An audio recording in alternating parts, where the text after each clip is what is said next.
Student अब हम start करते हैं एक्सरसाइज 4.1 का क्वेश्चन नंबर 4।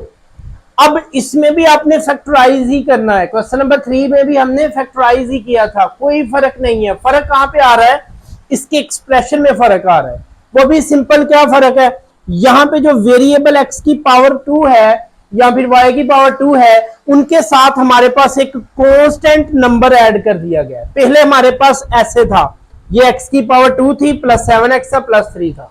अब हमारे पास 2x की पावर 2 है, तो कोई फर्क नहीं आया। अब भी फैक्टराइज का मेथड यही है कि आपने फर्स्ट वाली टर्म को लास्ट वाली टर्म के साथ मल्टीप्लाई करना है। ये सर्कल आपने कभी भी नहीं बनाने, वरना आपके क्वेश्चन में भी सर्कल लगेगा, ठीक है, जिसको हम क्या बोलते हैं, अंडा बोलते हैं, ठीक है। तो इससे बचना है। चले, अब ये जो हमारे पास 2x की पावर 2 है, इस वाली टर्म को जब आप 3 के साथ मल्टीप्लाई करते हो, 2 3 6 हो जाएगा और साथ x की पावर 2 आ जाएगा, तो वही हमारे पास फिर वही वैल्यू बन गई 6x की पावर 2। सिंपल, ये 2 ने इस कांस्टेंट टर्म के साथ मल्टीप्लाई हो जाया करना है। अब फिर दोबारा इसी 7 को आपने दो ऐसे नंबर्स में ब्रेक करना है कि उन दोनों को मल्टीप्लाई करने से ये वाली वैल्यू मिल जाए और प्लस माइनस करने से ये वाली वैल्यू मिल जाए। सिंपल सा क्वेश्चन है। सिर्फ 1 मल्टीप्लाई 6 लिखोगे तो आपको आपके फैक्टर मिल जाएंगे। कैसे, 1 को जब ऐड करोगे 6 के अंदर तो 7 होता है, तो जब मल्टीप्लाई करोगे तो 6 आता है। तो सिंपल यही फैक्टराइजेशन है। चलें जी, आपने क्या करना है, फर्स्ट एक्सप्रेशन को एज इट इज, ये चीज, अब आपने इस एक नंबर की जगह ये दो नंबर लिखने और दोनों के साथ एक्स लगा देना है। 2x की पावर 2 वो आ जाएगा प्लस का x, 1 के साथ जब x लगाते हैं तो उसको सिंपल x लिखते हैं, प्लस का 6x। दोनों के साथ प्लस इसलिए लगाया कि पूरा क्वेश्चन प्लस में है, प्लस का ये 3 आ जाएगा।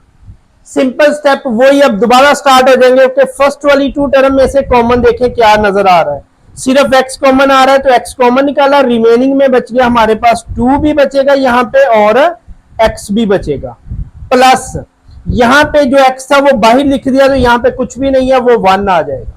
यहां तक ठीक है। अब सेकंड स्टेप में प्लस 6x है, प्लस का 3 है। आपने इन दोनों टर्म में से देखना है कि आपके पास कॉमन कौन सी टर्म आ रही है। तो बताएं कौन सी आ रही है, शाबाश।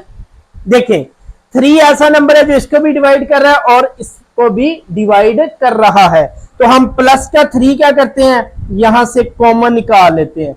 रिमेनिंग में क्या बच जाएगा, ये 3 जब इस 6 को डिवाइड करेगा तो यहां पे 2 आ जाएगा, ठीक है।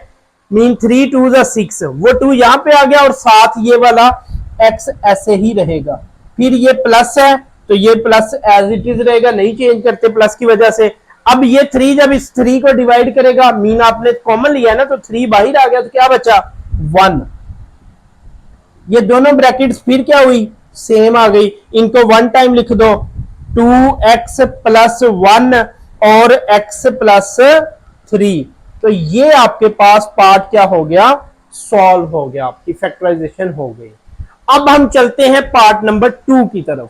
सिंपल सेम स्टेप वही, ये वाली चीजें आपने लाजमी नहीं लिखनी, ठीक है। तो ये मैं रेज आउट कर देता हूं, ये लो। अब आपको समझ आएगी कि हमने सिंपल यही क्वेश्चन लिखना है पेपर के अंदर, ठीक है। ये भी आप रफ साइड पे कर सकते हो, कोई इश्यू नहीं। अगर आपको फैक्टर वैसे ही समझ आ गए तो ये लिखने की भी जरूरत नहीं है। चलें, अब पार्ट नंबर 2 करते हैं। वही सेम स्टेप, फर्स्ट वाली वैल्यू को लास्ट के साथ मल्टीप्लाई कर दो। जैसे ही 2x² को 15 के साथ मल्टीप्लाई करोगे तो आपके पास आ जाएगा 30x की पावर 2। सिंपल बेसिक स्टेप सीख लिया। अब हमने 11x को ब्रेक करना है 2 नंबर्स में, प्लस माइनस करने से 11 आए, मल्टीप्लाई करने से आपके पास 30 आ जाए, ठीक है। तो अब वो 11 हमें कैसे मिलेगा, ये देखिए। सबसे पहला स्टेप यही एक्सप्रेशन दोबारा लिख लिया, 2x की 2 माइनस प्लस 11x प्लस का 15। अब इसको डिवाइड करना शुरू कर देते हैं जैसे हम पहले करते हैं। 1 मल्टीप्लाई 30 तो वो हमारे पास 30 आ जाएगा, ठीक है। फिर हम नेक्स्ट स्टेप क्या करते हैं, 2 लिखते हैं। 2 को हम डिवाइड करें अगर 30 के ऊपर तो 15 आता है, तो प्लस माइनस करने से हमें ये वाला 11 नहीं मिल रहा। तो अब हमें फिर आगे मूव करना पड़ेगा। हम 3 वाला सिलेक्ट करते हैं, नंबर 3 आ जाएगा। 3 को अगर मैं 30 पे डिवाइड करूं तो 10 आता है और मल्टीप्लाई करने से वो 30 आता है। तो प्लस माइनस करने से 13 आ रहा है या फिर 7 आ रहा है, लेकिन 11 नहीं आ रहा। तो हम चलते हैं 4 की तरफ। 4 जो है वो 30 को डिवाइड ही नहीं करता, ये छोड़ दिया हमने फैक्टर। फिर हमारे पास एक नंबर बचा है 5। जब हम 5 यहां पे लिखेंगे तो 5 को किसके साथ मल्टीप्लाई करेंगे 30 आता है, वो हमें पता है। 6 के साथ मल्टीप्लाई करने से 30 आता है। दोनों नंबर्स को मल्टीप्लाई किया, 30 भी मिल गया, दोनों को प्लस माइनस करो 11x भी आपके पास मिल जाएगा। तो सिंपल वही स्टेप, ये वाला X square as it is, 11x की जगह भी ये दो फैक्टर आएंगे। सारा क्वेश्चन प्लस का है तो दोनों के साथ प्लस लगा देंगे। तो ये आ जाएगा आपके पास 5x प्लस का 6x प्लस का 15।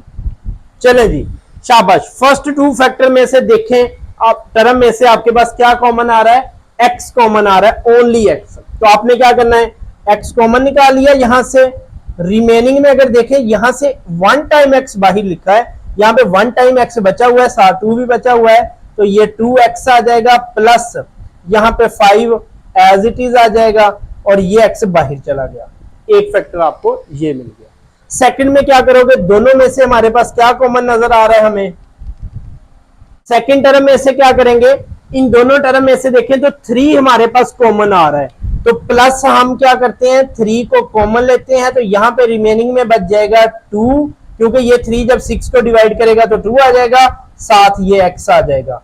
प्लस है तो प्लस ही रहेगा, 3 जब 15 को डिवाइड करेगा तो ये 5 आ जाएगा। तो सिंपल ये वाली ब्रैकेट और ये वाली ब्रैकेट सेम आ गई है, इनको 1 टाइम लिख दो और जो बाहर लिखी हुई है टर्म उनको 1 टाइम लिख दो। 2x प्लस 5 आ जाएगा और यहाँ पे x प्लस 3। तो ये हमारे पास इस एक्सप्रेशन की फैक्टराइजेशन फॉर्म ये आ गई। ठीक है, राइट डाउन कर ले। तो हम पार्ट नंबर 3 को स्टार्ट करते हैं। वही फर्स्ट वाली टर्म को लास्ट के साथ मल्टीप्लाई करोगे, 4 मल्टीप्लाई जब 3 के साथ हो जाएगा तो आ जाएगा 12x की पावर 2। तो सिंपल आपने क्या करना है, अब 13 को ऐसे दो नंबरों में ब्रेक करना है कि मल्टीप्लाई करने से 12 आ जाए, प्लस माइनस करने से 13 आ जाए। तो ये 1 के साथ अगर 12 को मल्टीप्लाई करो तो वो 12 ही आता है। अब 1 को मल्टीप्लाई 12 से किया, 12 आ गया, मल्टीप्लीकेशन की कंडीशन फुलफिल हो गई। प्लस माइनस करने से क्या 13 मिल रहा है, यस। x को जब 1 को 12 के अंदर प्लस करोगे तो 13 आ जाएगा। तो यही दो फैक्टर थे जो हमें यहां पे चाहिए। फर्स्ट वैल्यू ऐसे ही, प्लस का आप अब ये एक्सप्रेशन पहले एज इट इज लिख लो। ठीक है, अब 4x की पावर 2 ऐसे ही, यहां पे आ जाएगा प्लस का x प्लस का 12x प्लस का 3 आ जाएगा। ठीक है, तो दोनों में से आपने दोनों को आगे पीछे लिख सकते हो, कोई इश्यू नहीं होता। तो आपने यहां पे फर्स्ट 2 टर्म में से देखा तो वो हमें 4x ओनली x कॉमन आएगा और यहां पे बच जाएगा 4 और यहां पे 2x था, यहां पे 1x कॉमन, तो 1x आ जाएगा प्लस का यहां पे 1 आ जाएगा, क्योंकि 1 टाइम x था वो हमने बाहर निकाल लिया। अब यहां पे देखा जाए इन दोनों में से हमारे पास 3 ऐसा नंबर है जो इस टर्म के अंदर भी है और इस टर्म के अंदर भी है। तो प्लस का हम क्या करते हैं 3 कॉमन निकाल लेते हैं, तो यहां पे जब 3 12 को डिवाइड करेगा तो 4 आ जाएगा, तो ये x एज इट इज रहेगा, प्लस ये 3 जब 3 को डिवाइड करेगा तो मीन 1 आ जाएगा। ठीक है, तो अब इन दोनों फैक्टर्स को अगर देखा जाए तो ये सेम है, इनको 1 टाइम लिख दो, 4x प्लस 1, और यहां पे जो बाहर टर्म पड़ी हुई है x प्लस 3, तो इनको आप 1 टाइम लिख दो। तो ये आपके पास क्या आ जाएगा, फर्स्ट पार्ट का सॉल्यूशन। नंबर 4 भी वही सेम स्टेप है, फर्स्ट वाली टर्म को लास्ट वाली टर्म के साथ मल्टीप्लाई कर दो तो वो हमारे पास बन जाता है 6x की पावर 2। अब मल्टीप्लीकेशन की फॉर्म से मीन इन दोनों को मल्टीप्लाई करने से जो आंसर मिला है वो 6x की पावर 2 है, यहां पे 5x है। दो नंबर ऐसे चाहिए जिनको प्लस माइनस करने से 5 आ जाए, मल्टीप्लाई करने से 6x की 2 आ जाए। तो सिंपल टर्म है, 1 मल्टीप्लाई 6 करो तो आंसर क्या आ जाएगा, यहां पे हमारे पास 6 ही आ जाएगा। ठीक है, अब देखिए ये सिंपल सा क्वेश्चन है कि 1 को मल्टीप्लाई करने से 6 आ रहा है, इसमें से 1 निकालो तो 5 बच रहा है, लेकिन अब हमें फिर एक माइनस का साइन लगाना पड़ेगा दोनों के साथ। टर्म के अंदर कहीं भी माइनस नहीं है तो हम ये वाले फैक्टर सिलेक्ट नहीं कर सकते। हम 1 के बाद 2 ऐसा नंबर है जो 6 को डिवाइड करे तो 3 आता है, तो आंसर में ये मल्टीप्लाई करने से 6 आ रहा है और दोनों को प्लस माइनस करने से आपके पास 5x आ रहा है, क्योंकि प्लस में चाहिए तो दोनों नंबर प्लस के। तो इज इक्वल टू लगा के फर्स्ट एक्सप्रेशन को mean 1 time as it is लिख दिया हमने, प्लस का 2 आ गया। फिर हमने क्या किया, first term as it is, last term as it is, दरमियान में 5x की जगह अब ये दो नंबर आ जाएंगे 2x प्लस 3x, तो यहां पे आ जाएगा 2x प्लस 3x। अब ये फर्स्ट वाली 2 टर्म और लास्ट वाली 2 टर्म में से देखा जाए तो कॉमन क्या आता है, फर्स्ट वाली 2 टर्म में आपके पास सिर्फ x कॉमन नजर आ रहा है जो दोनों टर्म्स के अंदर है, x कॉमन निकाल लिया, रिमेनिंग में यहां पे 3 बच गया, 1 टाइम x बच गया, प्लस यहां पे 2x था तो x बाहर आ गया तो ये 2 बच गया। समझ आ रही है, घबराना नहीं है, सेम स्टेप हो रहे हैं, ठीक है। तो इनमें से अगर देखा जाए कुछ भी नहीं कॉमन, तो अगर कुछ कॉमन ना हो तो आपने क्या कॉमन लेना है, 1 कॉमन लेना है। तो यहां पे हमारे पास 1 कॉमन आ जाएगा, रिमेनिंग में बच जाएगा 3x प्लस, देखो ना जब आप 1 कॉमन लेते हैं तो वो दोनों की दोनों टर्म एज इट इज आ जाएंगी, तो ये 3x आ जाएगा तो ये प्लस का 2 आ जाएगा। अब इन दोनों ब्रैकेट्स को देखो तो सेम आंसर दे रही है 3x प्लस 2, तो इनको आप 1 टाइम लिख दो, मीन ये हमारे पास आ जाएगा 3x प्लस 2 आ जाएगा, और ये जो बाहरी टर्म पड़ी हुई है x प्लस 1 आ जाएगा, तो ये आपके पास सोल्यूशन आ जाएगा इस वाले एक्सप्रेशन का। नंबर 5 है हमारे पास 3y2 माइनस 11y प्लस 6, तो सिंपल वही स्टेप इज इक्वल टू लगा के फर्स्ट वाली टर्म को एज इट इज लिख लेंगे, सेकंड भी एज इट इज और थर्ड भी एज इट, मीन पूरे एक्सप्रेशन को हमने 1 टाइम लिख लिया। फिर हमने क्या करना है, यही टर्म को जब इसके साथ मल्टीप्लाई करोगे तो 3 को जब 6 के साथ करोगे तो ये आ रहा है 18y2। तो अब आपने ऐसे दो नंबर फाइंड आउट करने हैं जिनको मल्टीप्लाई करने से 18 आए, प्लस माइनस करने से माइनस का 11y आ जाए, ठीक है। तो हमने क्या करना है, 1 मल्टीप्लाई 18 तो वो 18 ही आ जाएगा, प्लस माइनस करने से 11 नहीं आ रहा, तो 1 के बाद 2 ऐसा नंबर है जिसको हम 18 पे डिवाइड करें तो हमें आंसर 9 आता है। तो 9 जब मिलेगा तो 9 को 2 के साथ मल्टीप्लाई करोगे 18 आ जाएगा, प्लस माइनस करोगे तो माइनस का 11 आ जाएगा। देखो इसके साथ भी माइनस लगाओगे, इसके साथ भी माइनस लगाओगे, क्यों, क्योंकि आपको माइनस का 11 चाहिए, तो दोनों टर्म जब माइनस की होंगी तो हमारे पास वो आंसर में माइनस 11 आ जाएगा। अगर दोनों टर्म माइनस वाली को मल्टीप्लाई करोगे तो वो प्लस में आंसर आएगा, तो वो 18y बन जाएगा, ठीक है, स्क्वायर बन जाएगा। तो यहां पे आपने क्या किया, फर्स्ट टर्म को as it is 3y2, 11y की जगह आपने ये लिखने हैं दोनों और साथ माइनस y लगा देना, माइनस का 2y माइनस का 9y प्लस का 6 आ जाएगा, ये वाली टर्म एज इट इज। दोनों फर्स्ट टर्म में से क्या कॉमन आ रहा है, सिर्फ y कॉमन लिया, यहां पे 3 बच गया रिमेनिंग और ये y 1 टाइम रिमेनिंग, ठीक है, माइनस ये 2 एज इट इज, तो ये y जो है वो बाहर लिख लिया। अब दोनों में से देखा जाए तो 3 ऐसा नंबर है जो इसमें भी है और इसमें भी है, तो यहां पे माइनस है तो माइनस का 3 कॉमन निकालेंगे, रिमेनिंग में पीछे क्या बचेगा, ये 3 जब 9 को डिवाइड करेगा तो 3 आ जाएगा और साथ ये y आ जाएगा, ये माइनस प्लस क्या हो जाएगा माइनस, तो ये 3 जब 6 को डिवाइड करेगा तो ये 2 आ जाएगा, ठीक है।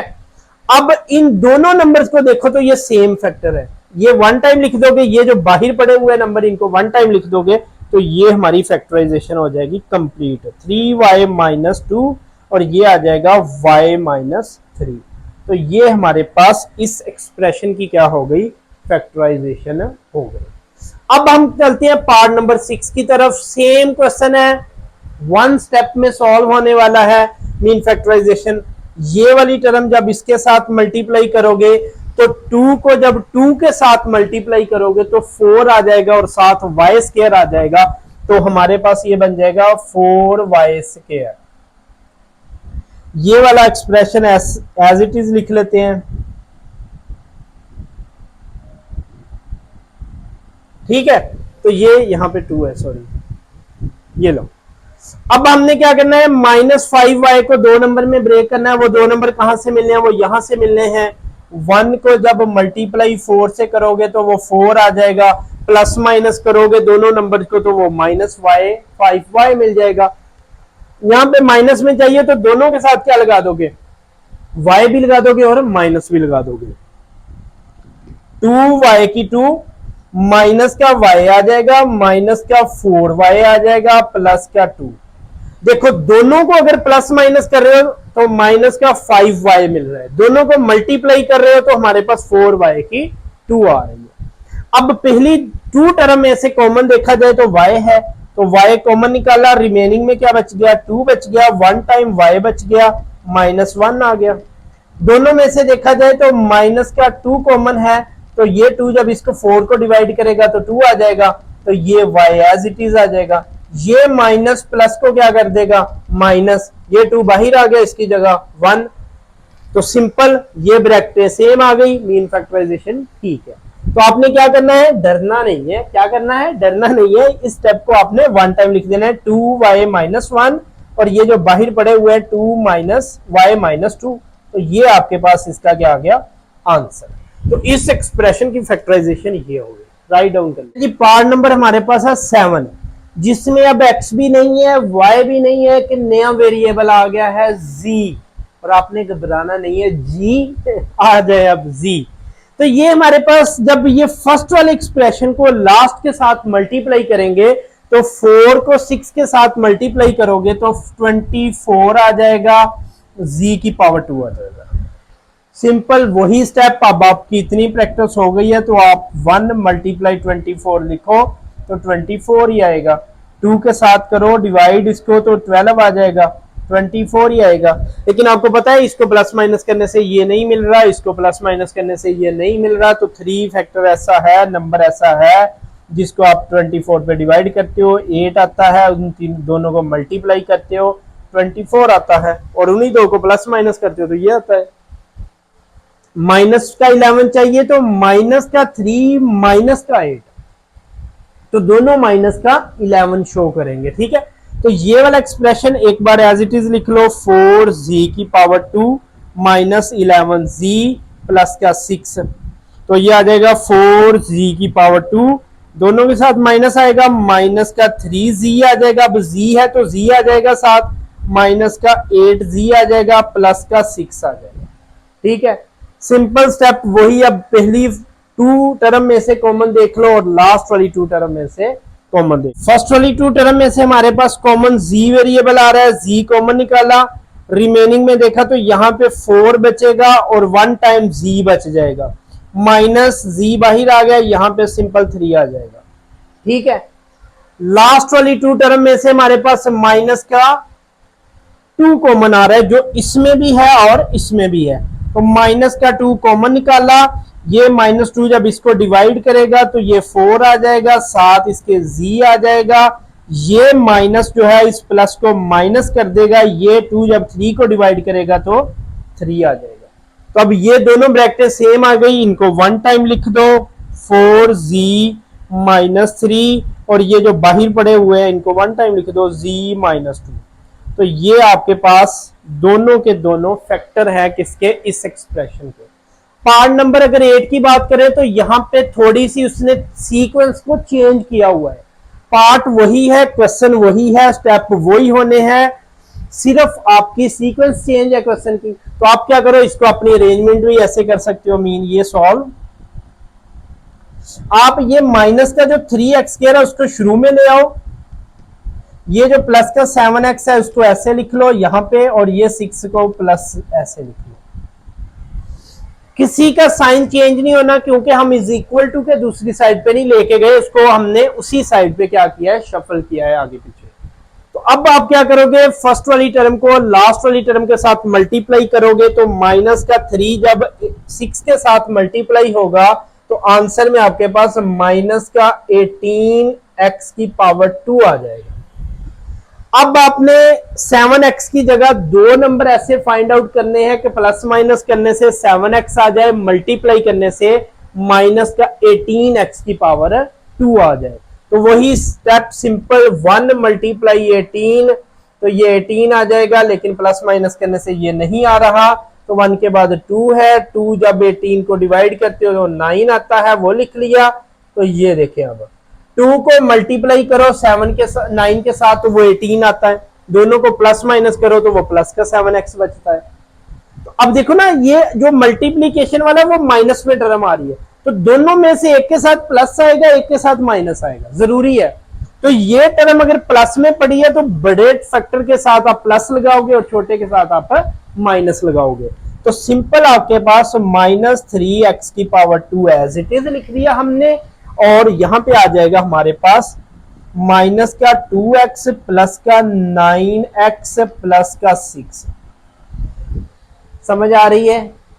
चलें, अब पहली 2 टर्म में से कॉमन देखो क्या आ रहा है। एक तो माइनस आएगा, शुरू में पड़ा हुआ है, माइनस का आप x कॉमन निकाल सकते हो। यहां पे क्या आ जाएगा, माइनस का x कॉमन आएगा, माइनस का x। माइनस शुरू में था, माइनस तो आना ही आना है, साथ दोनों में से देखा जाए तो x एक ऐसी टर्म है जो दोनों के अंदर इन्वॉल्व है।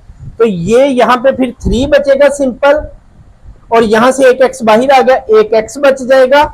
जब ये माइनस वाली टर्म कॉमन लेते हैं तो ब्रैकेट के बाद वाली जो साइन, ब्रैकेट के बाद वाला जो साइन है वो -x आ गया ना, तो उस माइनस की वजह से वो प्लस हो गया, और यहाँ पे 2 रिमेनिंग बच गया, ये x बाहर आ गया।